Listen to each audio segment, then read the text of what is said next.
5장 10절에서 13절 말씀. 은을 사랑하는 자는 은으로 만족하지 못하고 풍요를 사랑하는 자는 소득으로 만족하지 아니하나니 이것도 헛되도다. 재산이 많아지면 먹는 자들도 많아지나니 그 소유주들은 눈으로 보는 것 외에 무엇이 유익하랴. 노동자는 먹는 것이 많든지 적든지 잠을 달게 자거니와 부자는 그 부요함 때문에 자지 못하느니라.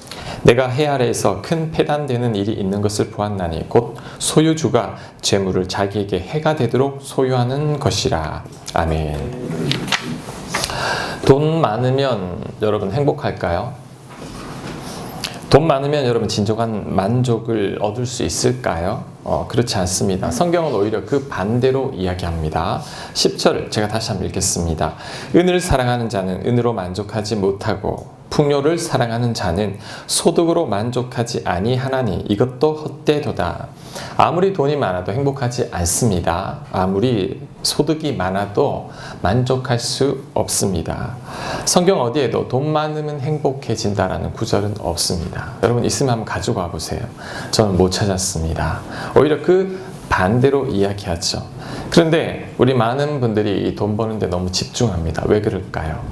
속아서 그렇습니다. 돈 많으면 행복해질 것이다 라는 잘못된 진리에 속아서 자꾸 돈을 벌려고 하지만 결국은 그래서 행복해지는 게 아니죠. 우리 아이들한테 물어보면 너 꿈이 뭐냐? 돈 많이 버는 거예요. 그런데 그 꿈이 이루어져도 절대 행복해지지 않습니다. 오히려 더 불행해질 수 있죠. 하나님은 그렇게 얘기하고 있지 않습니다. 자, 오늘 이 전도서 5장 10절을 통해 우리가 귀한 진리를 하나 배웁니다. 소유가 만족을 주지 못한다라는 거죠. 돈이 여러분을 행복하게 하는 것은 아닙니다. 자, 그러므로 우리는 행복하게 살기 위해서는 소유에 집착하면 안 됩니다. 사사키 후미오라고 나는 단순하게 살기로 했다라는 책이 있어요. 여러분 혹시 읽어보신 분들이 있는가 모르겠는데 그가 그 책에서 이런 말을 합니다. 잘 들어보십시오.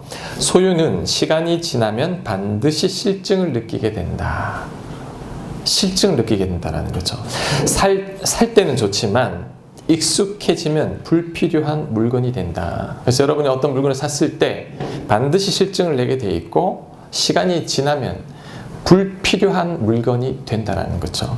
그래서 계속 새로운 물건을 삽니다. 사고 또 실증 느끼고 또 사고. 그래서 이 소유한 것들이 너무너무 많아지죠. 그러면 행복해질 줄 알았는데 오히려 집만 복잡해지는 것입니다. 이 사사키 후미오도 처음에는 이런 사람이었죠. 그는 물건 사는 것을 좋아했습니다. 사서 모으고 특별히 책 같은 것들 많이 사서 스스로의 지식을 드러내기 위함이죠. 명품들 좋아했다고 합니다. 자신을 과시하려는 그런 이유에서죠. 그러다 보니 늘 돈이 부족했고 집도 좁아졌다고 합니다. 그런데 2011년에 일본에 대지진이 있었죠. 그때 해일이 일어나서 정말 수많은 사람들이 죽었습니다. TV로 그 모든 물건들이 다 떠내려가는 것을 보고 나는 이제 이렇게 살지 않아야겠다라고 결심하고 그때부터 버리기 시작합니다. 주보 뒷면 한번 보세요. 그 사진을 제가 잠깐 실은 책에 있던 옮겼는데 왼쪽 편 사진이 이제 버리기 전 사진입니다. 작지만 막 집안 곳곳이 이 책들이 쌓이고 책들이 가득하죠. 싹 다 버렸습니다. 우측이 이제 버리고 난 후죠. 옷도 대여섯 벌 빼고는 전부 다 버렸습니다. 책도 다 버렸습니다. 이불도 놔두고 다 버리고 모든 것 다 버리고 그의 모든 소유물을 가지고 이 강대상에 다 올려도 될 만큼 적게 소유했죠. 자, 그런데 지금까지 사 모을 때는 만족이 없었는데 다 버리고 나니 이상한 만족이 찾아옵니다. 여유가 생기고 완전히 다른 인생을 살게 되었습니다. 그래서 그가 책을 적는데 그것이 바로 나는 단순하게 살기로 했다인데 이 책이 이제 전 세계적인 베스트셀러가 됐죠. 여러분 소유가 많아지면 욕구가 증가합니다. 가진 게 많을수록 더 가지고 싶어집니다. 욕구는 소유에 비례하죠. 그래서 성경은 말하고 있죠. 은으로 만족할 수 없고 소득으로 만족할 수 없다고.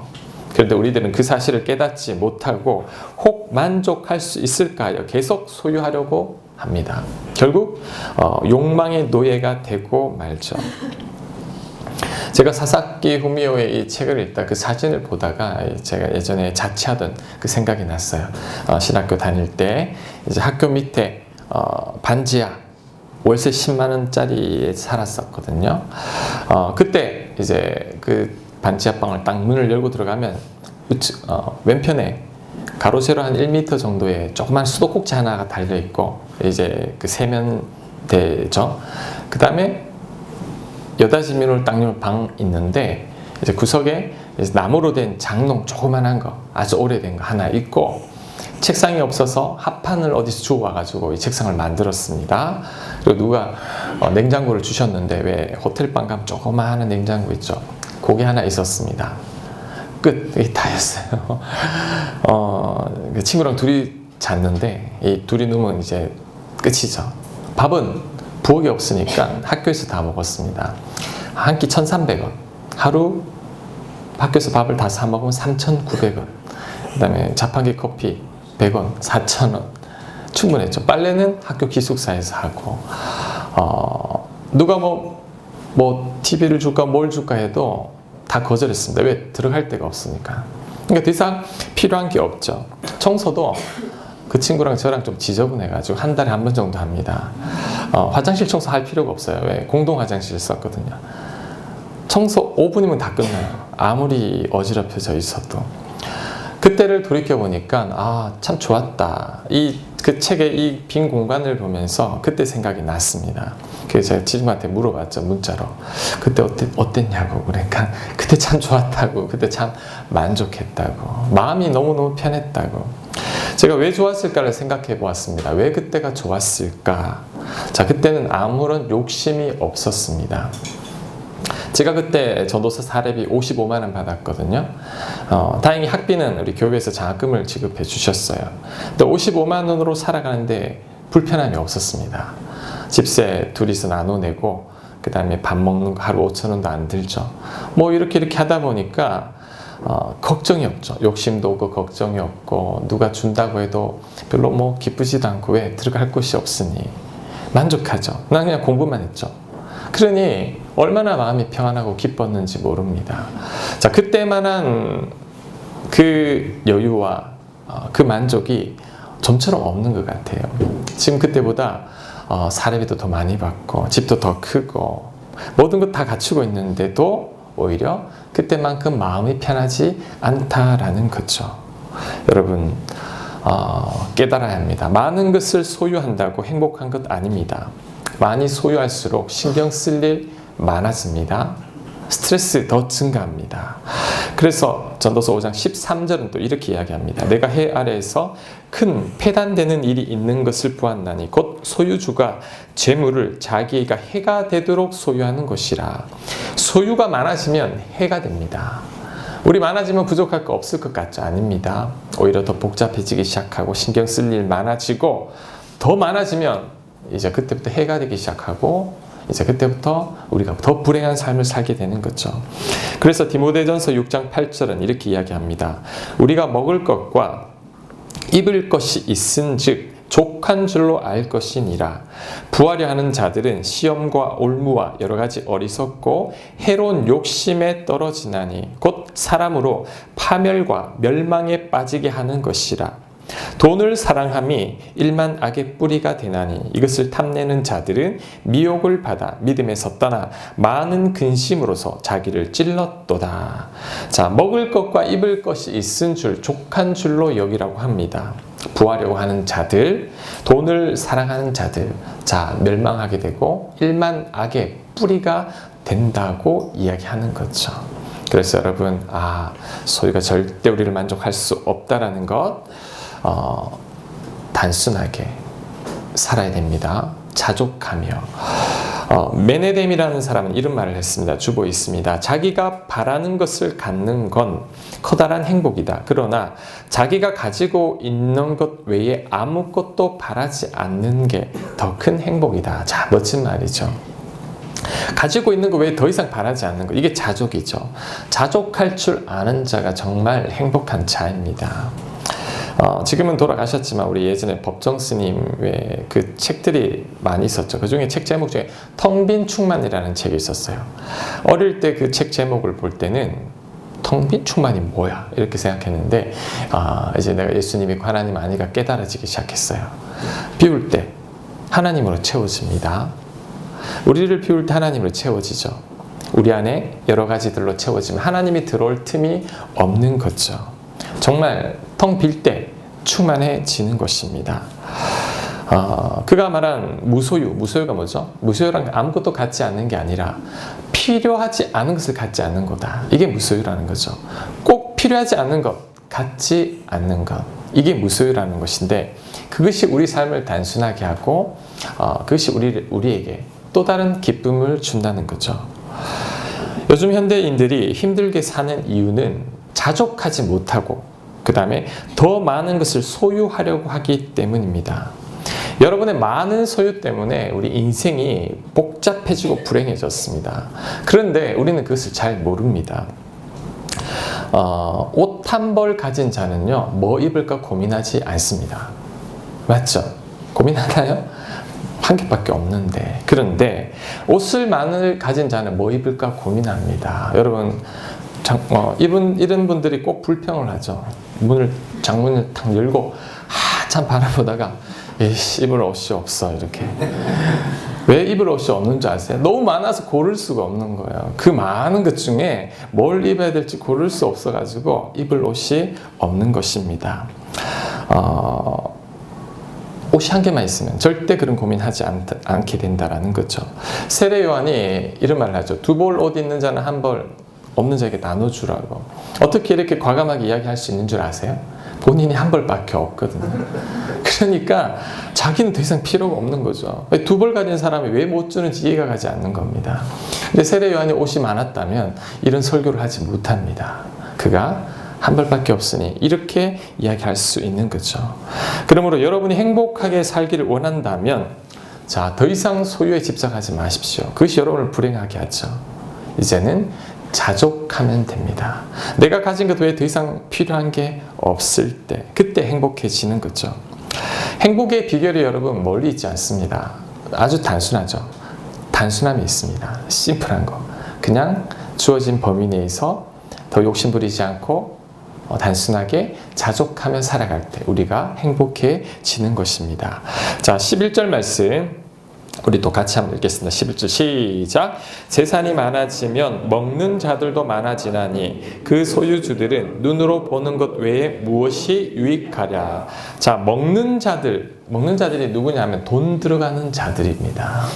돈 많으면 돈 들어가는 사람들이 많아진다라는 거죠. 그래서 그 주인은 자기가 가진 재산을 보는 것 외에는 만족함을 누리지 못한다라고 이야기합니다. 돈 쓸 여유도 없는 거죠. 제가 자영업 하시는 분들, 그리고 뭐 조그만 회사를 운영하시는 분들이 이런 말을 합니다. 목사님, 직원들 월급 주는 날이 왜 그렇게 빨리 돌아오는지 모르겠습니다. 직원들이 나를 위해 일하는 게 아니라 내가 직원들을 위해서 일을 하는 것 같다. 그분들 돈을, 임금을 드리기 위해서 내가 일하는 것 같습니다. 나는 빠듯합니다.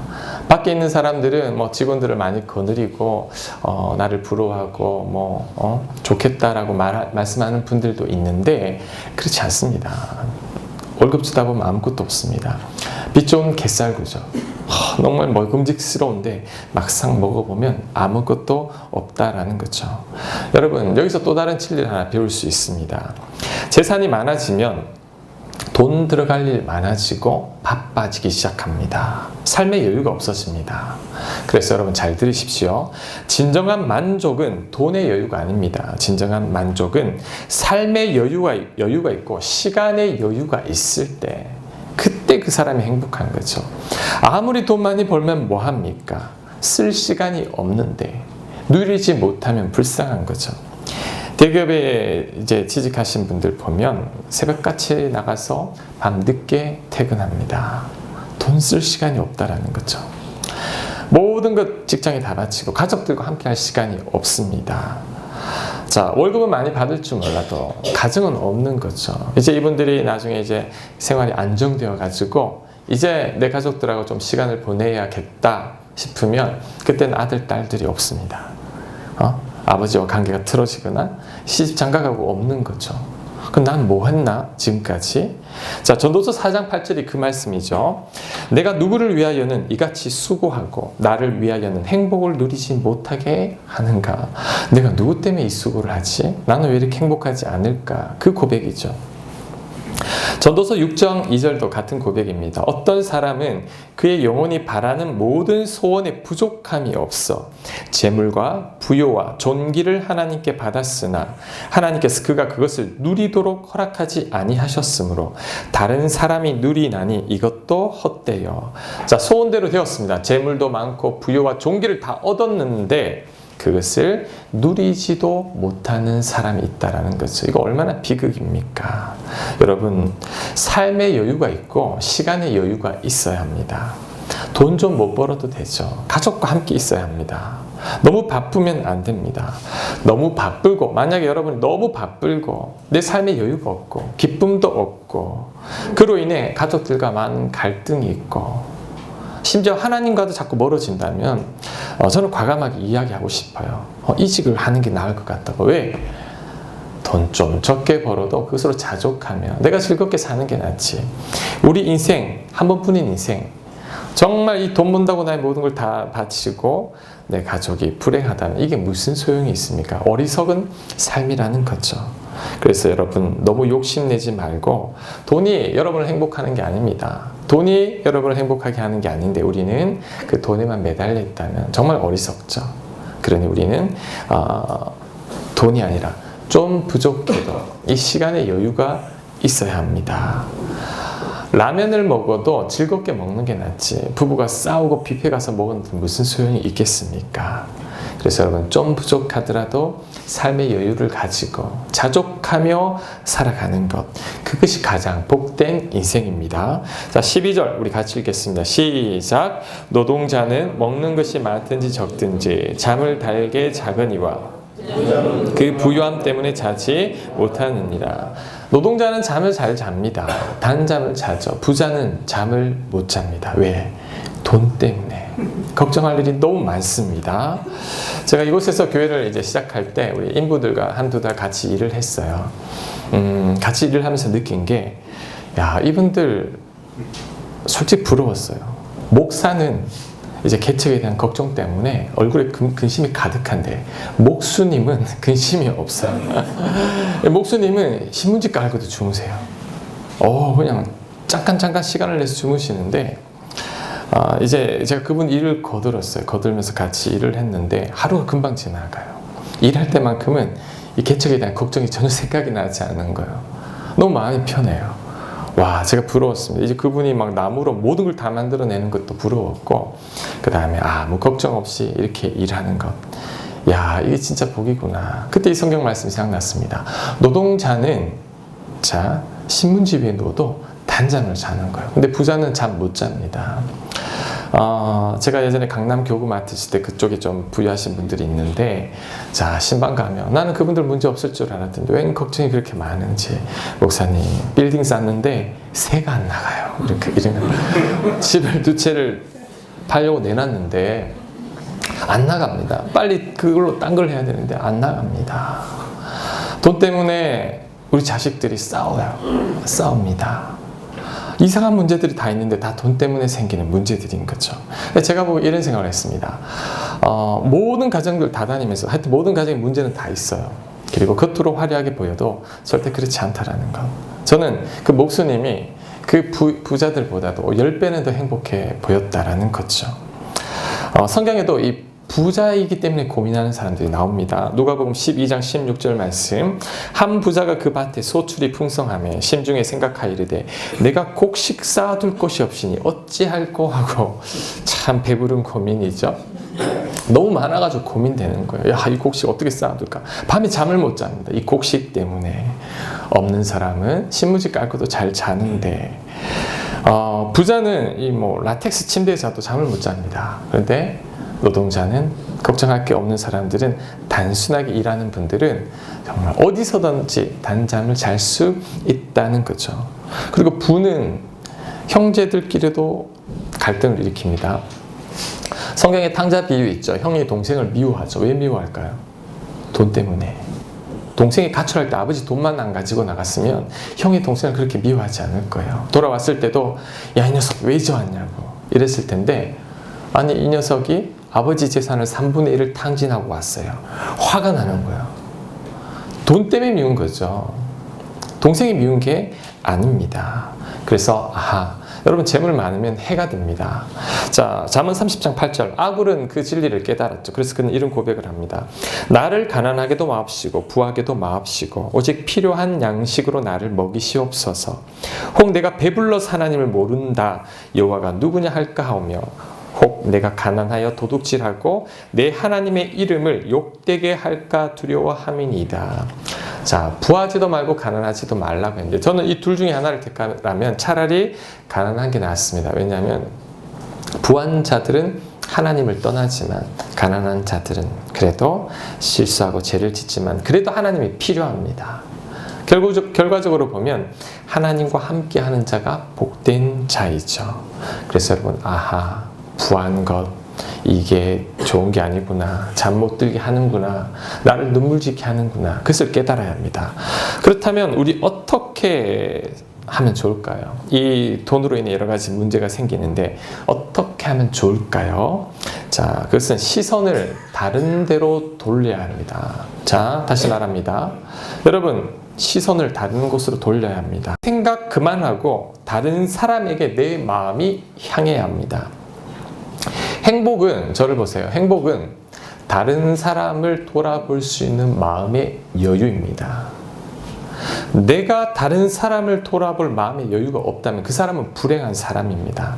맨날 내 문제만 붙들려 있는 사람이 있어요. 그 사람은 불행하죠. 여러분이 언제 행복해지는 줄 아세요? 언제 불평이 멈추고 언제 우울함이 사라지느냐면 다른 사람에게 관심을 가질 때입니다. 부자가 왜 잠 못 들죠? 자기만 생각해요. 어떻게 하면 돈을 더 벌까? 어떻게 하면 곡식을 더 모을까? 자꾸 나죠. 어떻게 하면 내 생각, 내 문제, 내 건강, 내 가정, 내 자식들, 네네네네. 그러면 잠 못 듭니다. 자기밖에 모르고 타인을 배려하지 못하니까 절대 행복할 수 없는 거죠. 이번에 선교를 떠나죠. 왜 떠나느냐 하면 시선을 다른 곳으로 한번 보기 위해서.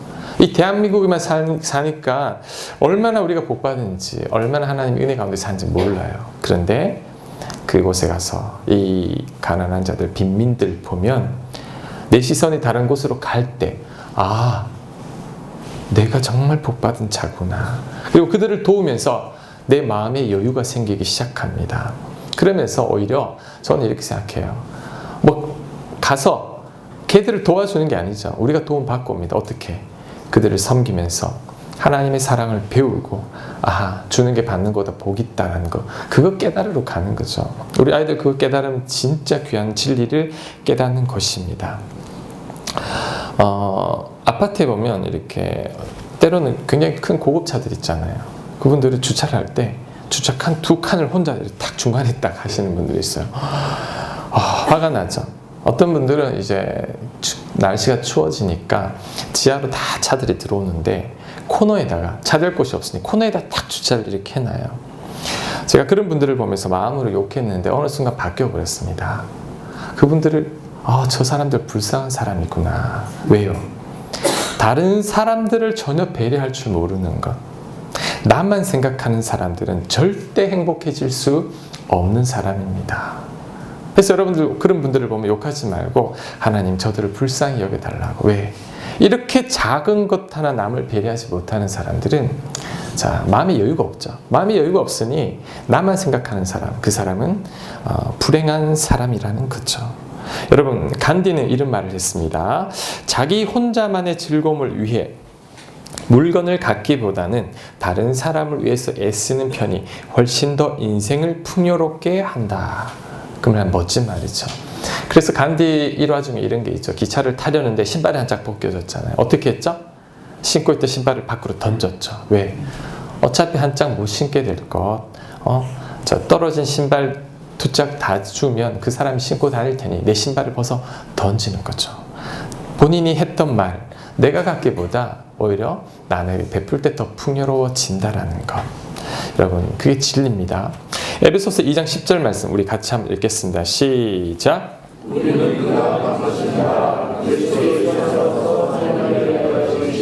네, 우리는 예수 안에서 선한 일을 위하여 지음을 받았습니다. 선한 일을 하라고 지어졌는데 나 생각만 한다면 당연히 불행한 거죠. 여러분, 지금도 이 지구상에는 기근과 질병으로 5초에 1명씩 죽어가고 있어요. 몰라, 남들이 죽든 말든 나는 나만 잘 살면 돼. 그 사람이 불행해 있습니다. 오히려 여러분들이 시선을 다른 사람에게 돌리고 내 문제에 집착하지 아니하고 다른 사람들을 배려하고 어떻게 섬길까, 어떻게 도와줄까라는 그 마음의 여유를 가지게 될 때, 그때 여러분이 비로소 행복해지는 거죠. 그래서 여러분, 단잠 자기를 원한다면, 걱정, 염려하지 않길 원한다면, 우울해지지 않길 원한다면, 그리고 복된 인생 살길 원한다면 시선을 밖으로 돌려서 다른 사람들을 보십시오. 그들을 돌아볼 수 있는 마음의 여유를 가질 때, 그때 여러분 단잠 자게 됩니다. 여전히 내 문제, 이거 어떻게 해결할까, 그것만 생각하고 사람들을 원망할 때는 평생 그 문제에서 노인받지 못합니다. 이제는 시선을 다른 곳에 돌리고 내가 섬기고 사랑하고 베풀고 나누는 가운데 나도 모르게 내 안에 기쁨과 평안이 몰려오는 것이죠. 자, 마지막으로 가장 중요한 권면이 있습니다. 저는 오늘 이 말 하려고 지금까지 했던 말입니다. 제가 지금까지 했던 말이 뭐죠? 소유에 집착하지 말고 자족하라는 것. 그 다음에 돈의 여유가 아닌 시간의 여유가 있어야 된다는 것. 그리고 다른 사람 돌볼 수 있는 마음의 여유가 있어야 된다는 거죠. 이것을 한번 요약해서 이야기하면 단순하게 여유를 가지며 살아야 한다는 거죠. 이게 복된 삶입니다. 자, 그런데 우리가 단순하게 이제 여유를 가지며 살게 될 때 가장 큰 유익이 무엇이냐면, 가장 큰 유익은 하나님께 집중할 수 있습니다. 여러분이 단순하게 그리고 여유를 좀 가지고 살면 하나님께 집중할 수 있습니다. 은을 가지는 것, 소유가 많은 것, 부자가 되는 것, 돈 때문에 너무 바쁜 것, 여러분 하나님께 절대 집중 못합니다. 두 주인을 섬기는 거죠. 우리는 딱 한 주인만 섬기게 돼 있어요. 하나님 아니면 세상이죠. 그런데 내가 세상에, 돈에, 여러 가지 일들에 바쁘면 절대 하나님을 섬기지 못합니다. 세례 요한이 왜 광야로 나간 줄 아세요? 단순해지기 위해, 그리고 하나님께 집중하기 위해. 그는 가죽 옷 하나, 허리띠, 그가 먹는 것은 석청과 메뚜기, 끝! 더 이상 필요한 게 없어요. 그러니 나머지는 온종일 하나님께 집중할 수 있었죠. 그래서 그가 여자가 낳은 자 중에 가장 큰 이유가 된 것은 단순히 하나님께 집중했기 때문입니다. 저는 이 나는 단순하게 살기로 했다 책도 단순해요. 한 2시간이니까 다 읽겠더라고요. 다 읽고 나서 이런 생각을 했습니다. 저자가 이 단순한 삶을 통해 여유와 만족을 가지게 되었다라고 고백하지만 제 속에는 그것도 얼마 가지 않을 걸, 이런 생각이 들었습니다. 왜요? 그 삶도 결국 또 단순해지기 시작하면서 익숙해지면 목마름이 생깁니다. 여러분, 우리 인간은 하나님 외에는 절대 목마름이 채워지지 않습니다. 여러분 안에 허망한 것, 허탈한 것들, 자, 공허해지는 것들, 그것은 하나님만이 채울 수 있습니다. 다른 어떤 것도 채워줄 수 없는 거죠. 그래서 이 저자가 이제 모든 걸 다 단순하게 하니까 이제 평안했다 그랬는데, 그 평안에는 진정한 평안이 아니죠. 한 가지 빠져 있습니다. 그것이 바로 하나님입니다. 여러분이 모든 걸 다 갖추어도 하나님 없으면 공허해집니다. 여러분 지금 여기 아무 문제 없는 것처럼 앉아 있어도 제가 100% 확신하는 것은, 여러분이 지난 한 주 동안 하나님과 깊은 교제가 없었다면 여러분 마음은 평안하지 않을 겁니다. 여러분 안에 공함이 있고 영적인 목마름과 황폐함이 있다라는 거죠. 하나님 만나지 못하면 채워지지 않습니다. 그리고 자, 중요합니다. 저를 한번 보세요. 목사님, 전 하나님 믿는데요, 예수님 믿는데요, 믿고 하나님을 믿어도 지속적으로 하나님을 만나지 못하는 자는 다시 목마릅니다. 왜요? 하나님으로 채워지지 않았기 때문이죠. 예수님이 그것을 이야기합니다. 자, 요한복음 4장 13절 말씀. 예수께서 대답하여 이르시되 이 물을 먹는 자마다 다시 목마르려니와 이 물은 세상이 주는 물을 말합니다. 내가 주는 물을 마시는 자는 영원히 목마르지 아니하리니 내가 주는 물은 그 속에서 영생하도록 솟아나는 샘물이 되리라. 예수님이 주는 물, 하나님이 주는 물, 그건 영적인 하나님과의 만남이죠. 그것은 우리로 하여금 목마르지 않게 한다는 거죠. 자, 여러분 저를 한 번만 봐주십시오. 여러분 하루에 물을 얼마나 먹습니까? 많이 먹죠. 하루라도 물 안 먹고 살아갈 수 없습니다. 자, 영적으로도 마찬가지입니다. 여러분 오늘 예배를 통해 하나님의 음성을 듣고 하나님을 만났다 할지라도 내일 물을 또 마셔야 됩니다. 성경 말씀을 통해 하나님을 만나야 되는 거죠. 옛날에 만난 하나님을 지금도 우려 먹으면 안 돼요. 제가 새벽 기도 때 이런 이야기를 했습니다. 우리 하나님은 꽁국이 아니라고. 10년 전에 만난 하나님, 20년 전에 만난 하나님이 아니라 우리 하나님 만납니다. 매일매일 만나야 된다는 거죠. 그래서 만난 것 같아요. 매일 하나님을 만나서 매일 말씀을 통해 하나님을 공급받지 아니하면 목마릅니다. 여러분 육체도 물이 필요하지만 영도 그 물이 필요합니다. 그것은 하나님으로 채워져야 되는 거죠.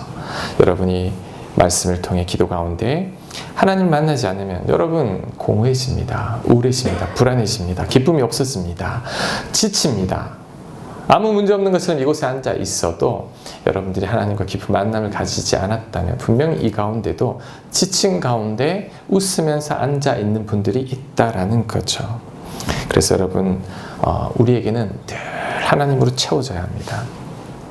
제가 신학교 갈 때 하나님 더 사랑하고 싶고 하나님과 더 집중하기 위해서 신학교를 갔는데 자, 문제는 졸업하고 발생했습니다. 졸업하고 사역 현장으로 가니까 얼마나 바쁜지 얼마나 복잡한지 일들이 얼마나 많은지 내 마음에 여유가 없어져 버려요. 내 마음에 여유가 없어지니 내가 목사지만 하나님과 관계가 끊어져 버렸어요. 교인들은 눈치 못 채죠. 제가 억지로 버텨내는 거죠. 막 스트레스를 받으면서. 왜? 내가 직접 하나님을 만나지 못하니까 수동적으로 만나고 이 목사가 되면 이제 예배 인도자가 돼요. 예배 인도자로 이렇게 서게 되면 이 설교에 또 집중은 잘 안 됩니다.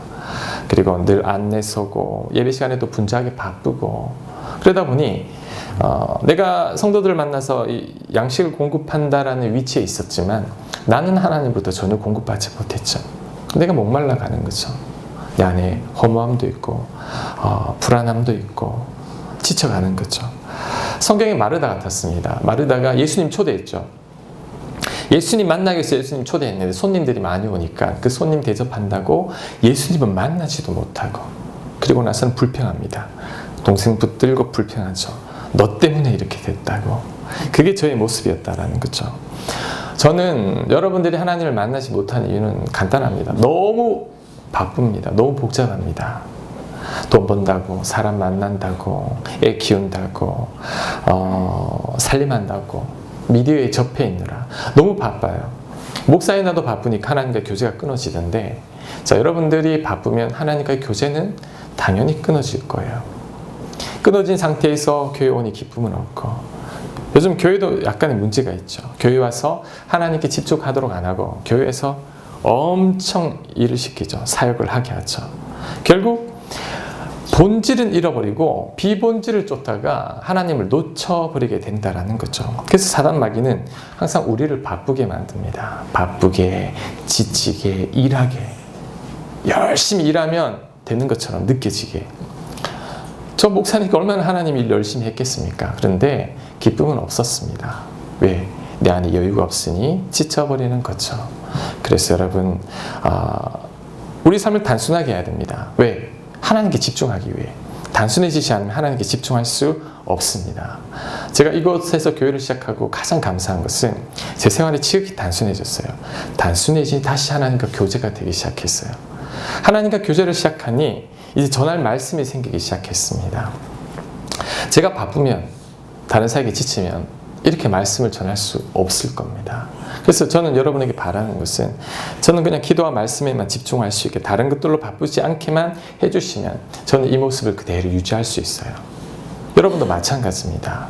여러분들도 분명히 바빠서 하나님을 못 만날 거예요. 그것은 어떻게 채워질 수 있을까? 삶을 좀 단순하게 바꿔야 합니다. 불필요한 취미생활도 끊어야 합니다.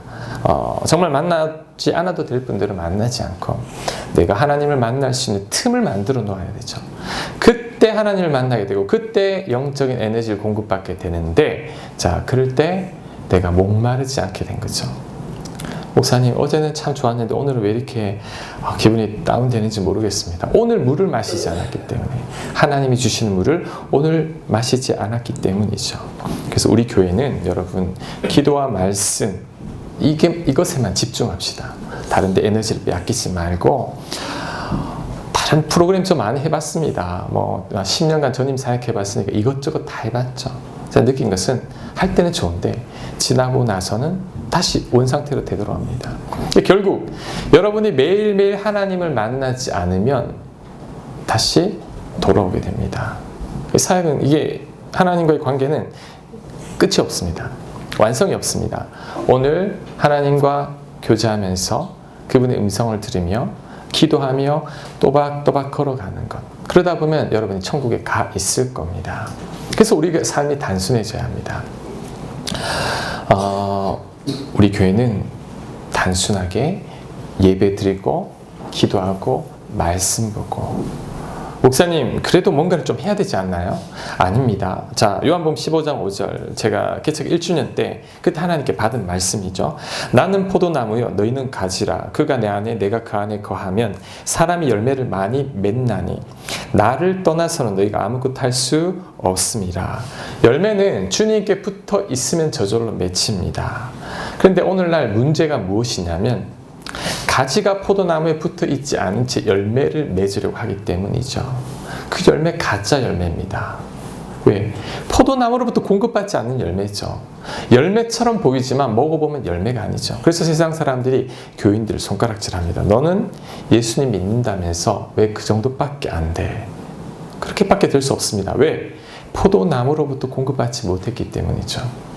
그래서 여러분, 가장 큰 사역이 뭔지 아세요? 가장 큰 사역은 하나님께 붙어 있는 것입니다. 제가 목회를 하죠. 가장 큰 사역이 뭐냐면 교회 부흥이 아닙니다. 하나님께만 붙어 있는 거죠. 그때 그 진액을 공급받고 그 진액을 여러분과 나누는 거죠. 여러분 삶도 마찬가지입니다. 하나님께 붙어 있으면 됩니다. 열매는 저절로 맺혀요. 시간이 지나면. 하나님께 붙어 있으려고 애쓰고 그분과 늘 기도 가운데, 말씀 가운데 함께 하다 보면 되는 거예요. 여러분 한번 해보세요. 정말입니다. 여러분, 우리의 삶을 단순하게 됩니다. 세례 요한처럼 광야로 나갔던 것처럼 여러분에게도 광야가 필요합니다. 그 광야라는 것은 하나님과 만나는 통로죠. 여러분 스스로가 하나님과 교제해야 됩니다. 말씀을 통해, 기도 가운데, 다른 여러 방법을 통해서 하나님을 만나야 되죠. 그때 여러분을 지치지 않게 되는 것입니다.